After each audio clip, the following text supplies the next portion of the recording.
আঘাতজনিত সমস্যা, সেক্ষেত্রে আসলে কি কি চিকিৎসা পদ্ধতি রয়েছে? আগে এক সময় দেখা যেত যে মুখের ভিতরে কোনো আঘাত ফ্র্যাকচার হয়ে গেলে আসবার পরে অনেক সময় রাখা হতো জাস্ট বাংলাদেশের গুটি কয়েকটা জায়গাতে যেটা ট্রিটমেন্টটা মানে ইন্টারওয়াল ফিক্সেশন যেটা হতো।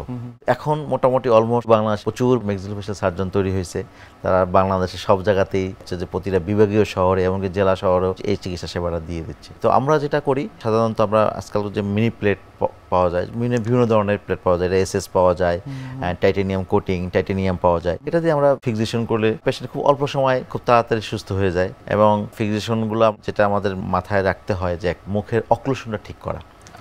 আঘাতজনিত কারণে মুখের অক্লুশনটা ডিস্টোর্ট হয়ে যায়, নষ্ট হয়ে যায়, তখন আমাদের একটা কাজ কি, কোনো কারণে মুখের যে অক্লুশনের যে ব্যালেন্স থাকে তো সেখানে যদি একটু হেরফের হয়ে যায় তখন দেখা যাচ্ছে যে আমাদের চিবিয়ে খেতে পারবে না। স্বাভাবিক কোনো কারণে দাঁতের ভিতরে যে একটা পেয়ারার বিচি দাঁতের উপর আটকে দেখা যাচ্ছে অন্য দাঁতে কামড় লাগতেছে না, ওরকমই। তো আমাদের দুটা জিনিস মাথায় টার্গেট রাখতে হয়।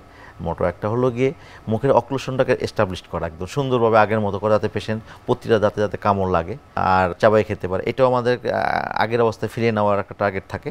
আর সিমultaneously আমাদের টার্গেট থাকে চোয়ালে যে ফ্র্যাকচারগুলো হয় সেই ফ্র্যাকচারের আমাকে আবার আগের মতো অবস্থাতে রিইউনিয়নকে রিমডেলিং করে আগের মতো অবস্থা ফিরে আসে। তো কিছু কিছু ক্ষেত্রে দেখা যাচ্ছে যে আমাদের যেমন কন্ডাইল ফ্র্যাকচার অনেক সময় দেখা যাচ্ছে যে কন্ডাইলের হেড ছোট টুকরা ভেঙে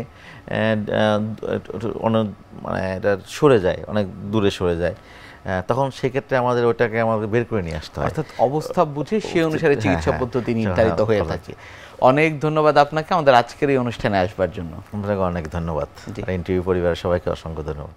প্রিয় দর্শক, এতক্ষণ দেখছিলেন স্বাস্থ্য প্রতিদিন। কথা হচ্ছিল খুব গুরুত্বপূর্ণ একটি বিষয়, দাঁত ও মুখমণ্ডলের চিকিৎসা নিয়ে। এই বিষয় নিয়ে আমরা অনেকগুলো বিষয় নিয়ে আলোচনা করেছি এবং আপনাদের খুঁটিনাটি বিষয়গুলো জানাবার চেষ্টা করেছি। আশা করি আমাদের এই গুরুত্বপূর্ণ তথ্যগুলো আপনাদের অনেক বেশি উপকারে আসবে। অনুষ্ঠানের পর্যায়ে দেখে নেব কি থাকছে আগামী পর্বে স্বাস্থ্য প্রতিদিন অনুষ্ঠানে।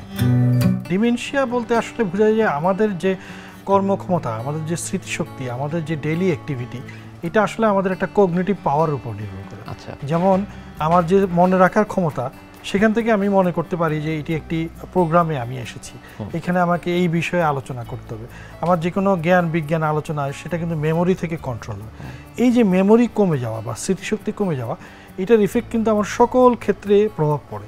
এই স্মৃতিশক্তি কমে যাওয়ার যে সমস্যা, সেটাকেই কিন্তু ডিমেনশিয়া। বিশ্বের যে কোনো প্রান্ত থেকে যে কোনো সময় আপনাদের পছন্দের অনুষ্ঠান স্বাস্থ্য প্রতিদিন দেখতে ভিজিট করুন আমাদের পূর্ণাঙ্গ ওয়েব পোর্টাল www.ntvbd.com এ। এছাড়া এনটিভি সব জনপ্রিয় অনুষ্ঠান ও খবরের আপডেট পেতে ভিজিট করুন আমাদের ইউটিউব চ্যানেল ও ভেরিফাইড ফেসবুক পেজে।